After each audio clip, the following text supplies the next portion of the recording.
اعوذ باللہ من الشیطان الرجیم وما محمد الا رسول قد خلت من قبلها الرسل سبحانك لا علم لنا الا ما علمتنا انك انت العليم الحكيم رب اشرح لي صدري ويسر لي امري واحلل عقدة من لساني يفقه قولي واجعل لي وزيرا من اهلي رب زدنی علما وارزقنی فہما ثم اما بعد. عزیز بھائیوں، بہنوں اور دوستوں، جناب محمد رسول اللہ صلی اللہ علیہ وسلم کی جو شان ہے وہ آپ صلی اللہ علیہ وسلم کی ایک مقام، معیار اور شان ان کی ختم رسالت اور ختم نبوت کی شان ہے، جو ہر ایک مسلمان کے لیے بحیث مسلمان، ہر ایک مسلمان کے لیے ایمان کا بنیادی حصہ ہے اور ہونا چاہیے۔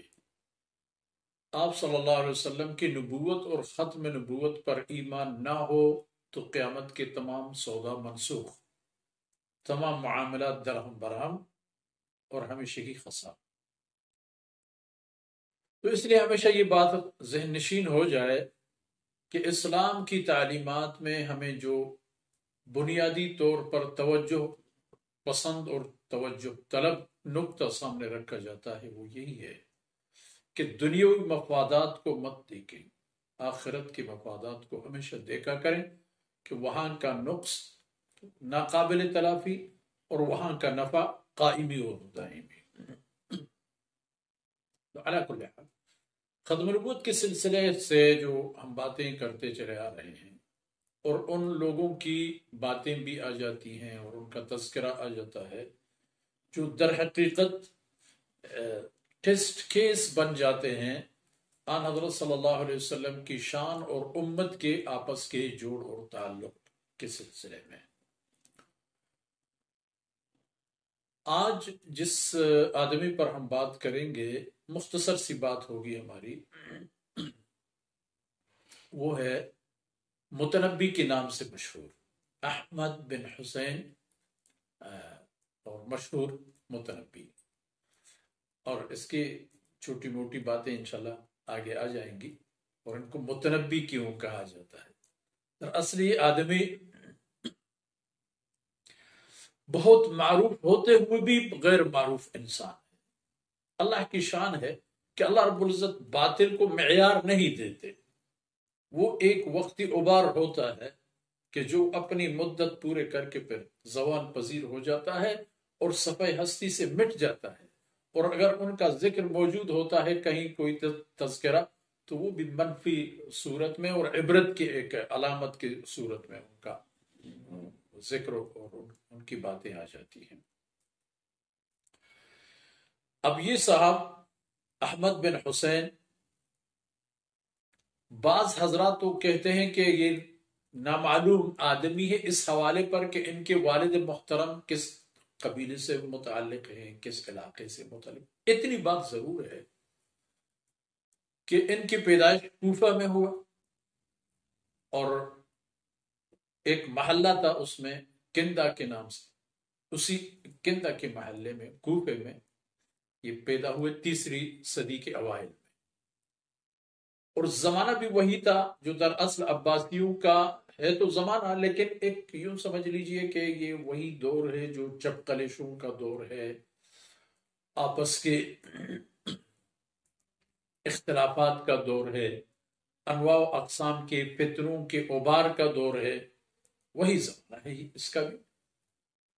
تو پیدا ہوا کوفہ میں اور یہیں پلا بڑا کچھ عرصے، پھر یہاں سے یہ لوگ شفٹ ہو گئے شام۔ بعض حضرات کا خیال ہے کہ پورا کنبہ یہ شفٹ ہو گئے شام، اور وہیں پر انہوں نے توجہ دی اور عربی ادب پر انہوں نے محنت پڑھا، محنت سے، دقت سے، بہت اہتمام کے ساتھ۔ شاعری طبع اور مزاج کا مالک تھا، اتنا عربی ادب میں وہ آگے بڑھا، اتنی مہارت اور شہرت حاصل کی کہ دراصل وہ ایک نابغہ اور نمونہ بن گیا۔ شعر بھی زبردست کہا کرتا تھا۔ ان کی اس قابلیت اور مہارت نے وہ تمام پس منظر ان سے چھین لیے کہ کون ہے باپ، کون ہے قبیلہ کیا ہے۔ حالانکہ عربوں میں یہ بات بہت عام ہوتی ہے کہ کس نسب سے، کس حسب سے اور کس علاقے سے آپ کا تعلق ہے، لیکن ان کی جو مہارت تھی عربی ادب میں تسلط اور گرفت، اس نے ان کی وہ تمام خامیاں اگر تھی تو، البتہ سب اللہ کے بندے ہیں اور نسب کے حوالے پر جو ہے وہ کوئی اتنی ایشو نہیں ہے کہ جس کو بنیاد بنا کر شریعت میں ہم معیار بنا دیں۔ ترجیحات ہوتے ہیں علاقوں کی اپنے سلیقہ اور اپنے تہذیبی ذیلی تہذیبی اصولوں کی بنیاد پر۔ تو بہرحال یہ بات نہیں دیکھی گئی۔ عربی مہارت نے ان کو اتنا آگے بڑھایا اور آگے چڑھایا کہ یہ خود کسی حد تک الو بھی بن گیا۔ اپنی قابلیت دیکھ کر کے اس نے ایسی چھوٹی موٹی باتیں کہنی شروع کر دی کہ ان باتوں سے پورا عقیدہ اور اعمال کے انحرافات سامنے آنے لگے۔ لیکن اس سے پہلے مصر کے حکام کا ان سے آنا جانا اور ایک قسم کا تعلق پیدا ہو گیا تھا۔ انہوں نے اس کی بڑی آؤ بھگت کی، بڑا اس زمانے کے حاکموں نے بڑے قدر کی، یہاں تک کہ مصر کے والی نے ان کو آفر کیا کہ آپ اگر ہمارے پاس تشریف لائیں تو ہم آپ کو کسی علاقے میں کوئی اہم عہدہ دے دیں گے، کوئی گورنری دے دیں گے، کوئی میئرشپ دے دیں گے۔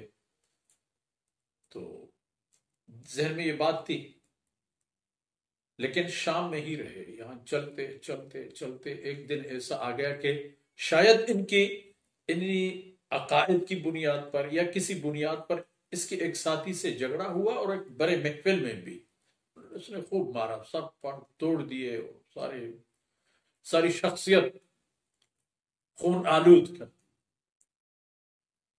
تو اس سے کچھ خفا ہوا اور دل رنج ہوا، اور یہیں سے وہ مصر چلا گیا۔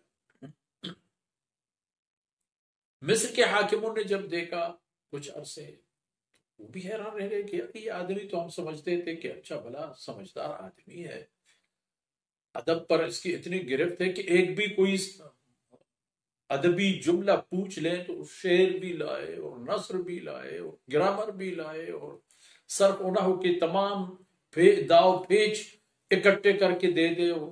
لوگ کہتے تھے یہ تو ایک معجزہ ہے، لیکن معجزہ کیا ہونے کا معنی تو یہ نہیں ہے کہ کوئی مدعی نبوت بن جائے کہ یہ آگے بڑھا۔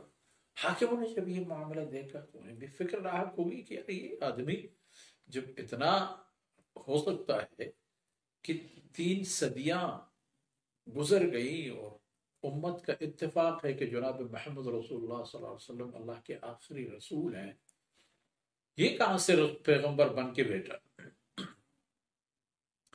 حاکم وقت نے ان کو گرفت کر لی کہ بھئی یہ کیا چکر تم چلا رہے ہیں۔ تو حاکم وقت کی گرفت کا جب اسے پتہ چلا تو اس نے جو حاکم کی شان میں پہلے قصیدہ کہا کرتا تھا اور بہت ساری لمبی چوڑی باتیں شاندار قسم کی، ان کو ختم کر کے بادشاہ کی مذمت میں اور بادشاہ کے حج میں ایک لمبا چوڑا قصیدہ کہہ ڈالا، اور قصیدہ کو عام کرنے سے پہلے مصر سے بھاگ نکلا اور آ گیا فارس۔ فارسیوں میں آل بویہ کا اقتدار تھا، جو خود بھی منحرف قسم کی ذہن رکھنے والے لوگ تھے۔ یہاں آ گیا تو یوں سمجھ لیجئے کہ خاک سے مل گیا۔ ہم مشرق اور مسلک اور کسی نہ کسی حد تک یعنی جو انحرافی ذہنیت تھی ان کے اور ان کے سب میں یکسانیت تھی، یہاں بھی اس نے کافی عرصہ وقت گزارا۔ لیکن پھر آگے چل کر صورتحال پر کچھ لوگ اس حوالے پر کچھ حضرات کچھ اور کہتے ہیں۔ بعض حضرات کا ایک کہنا ہے کہ یہ اسی عقیدے پر بڑا رہا اور چلتے چلتے عاقبۃ الامر وہ مارا گیا اس عقیدے کی بنیاد پر. لیکن اصولی بات تقریباً یہی ہے کہ اللہ نے ان کو توفیق دی اور پھر یہ توبہ اور تائب ہوئے. لیکن زوال کے ان کا ایک سبب بن گیا تھا، وہ ایک ان کی اپنی حماقت تھی دراصل، اور وہ یہ تھی کہ اس نے اپنے اسی غرور کی دورانیے میں ضبہ نامی ایک خاتون کی شان میں بڑی گستاخانہ قسم کی باتیں کی، بہت بدترین الفاظ، توہین آمیز فحش جملے اور توہین در توہین، اتنے کہ اس محترمہ کے پورے خاندان متاثر ہوا اور وہ لوگ اس کے پیچھے پڑ گئے. حالانکہ وہ بھاگتے رہے، چھپتے رہے، بڑے بڑے عہدوں پر براجمان ہوتے رہے، لیکن ان لوگوں نے ان کا تعاقب نہیں چھوڑا. اور چلتے چلتے چلتے کہیں جا کر کے مل گئے. ان کے پاس بھی لاؤ لشکر ہوتا تھا، چونکہ بہت بڑا آدمی تھا. کبھی اس نے ادعائے نبوت بھی کیا تھا اور کبھی ادعائے مہدویت بھی کر چکے تھے. بہت بڑا صرف اور نحو اور عربی ادب کے ماہر اور ایک نابغہ روزگار استاد تھے. تو اس خاتون کی جو توہین اس نے کی تھی، اس کے لوگ بھی اور ان کے آپس میں کہیں راہ چلتے ملاقات ہو گئی اور جنگ چھڑ گئی. حالانکہ یہ متنبی کے آدمی زیادہ تھے اور وہ کم تھے، لیکن وہ چونکہ نسبتاً حق پر تھے اور مظلوم تھے، ان پر انہوں نے ظلم کیا تھا، توہین کی تھی، ان کی غیرت اور ایمان اور پتہ نہیں کیا سے کیا. لڑائی میں یہ خود بھی مارا گیا اور اس کے بچے اور اس کے لشکر کے لوگ، بہت سارے لوگ مارے گئے اور اس کا قصہ وہیں سے ختم ہو گیا. لیکن عربی ادب میں اس کے مقام کو یہ دیکھ لیں کہ انہوں نے کتاب لکھی دیوان متنبی، ان کی اشعار پر مشتمل ہے. وہ آج بھی بر صغیر کی دینی مدارس میں پڑھائی جاتی ہے. اور اس کو پڑھائے جانے کا معنی یہ نہیں ہے کہ لوگ اس کے عقیدے کے ہم نوا تھے. دو باتیں دراصل سبب تھی اس کتاب کو بر صغیر میں رائج ہونے کی. ایک بات تو یہ تھی کہ اس نے نبوت سے توبہ کر لیا، وہ باتیں ختم کی تھی اور راسخ العقیدہ ہو چکا تھا، اور توبہ کر کے وہی اسلام قبول کر لیا تھا جو اللہ کے ہاں نجات کا ضامن ہے، یعنی ختم نبوت اور جناب رسول اللہ صلی اللہ علیہ وسلم کی نبوت پر ایمان. اس کے تائب ہونے کے بعد وہ جو داغ تھا وہ تو مٹ گیا. اور دوسری ادب کے اندر اس کی کتاب جتنے بڑے مقام کا مالک ہے، اس کو بنیاد بنا کر کے ایک کافی عرصے سے، صدیوں سے یہ کتاب رائج ہے. اور عربی علاقوں میں بھی تو اس کو بڑے بڑے دانشگاہوں اور یونیورسٹیز میں پڑھائی جاتی ہے. تو مطلب یہ ہے کہ یہ دیکھ لیں کہ اسلام در حقیقت سادہ سیدھا عقیدے کا نام ہے، جس میں نہ کوئی لگی لپٹی ہوتی ہے، نہ کوئی تنازعات تضاد قسم کی باتیں ہوتی ہیں. انسان کو اللہ رب العزت کوئی شان دیتا ہے تو اس کو چاہیے کہ وہ اس پر اللہ کا شکر گزار ہو جائے اور اسلام کی جو اصول اور بنیادیں ان پر کچھ نہ کچھ کر جائے جو اس کی دنیا میں کام آ جاتے ہیں اور آخرت میں اس کے سرمایہ بن جاتے ہیں. اور دنیا میں جو رہ جاتے ہیں وہ صرف اس لیے نہیں کہ ان کا نام رہ جاتا ہے، دراصل وہ صدقہ جاریہ ہوتے ہیں اپنے اس خدمات کو چھوڑ کے چلے جانے والوں کے لیے.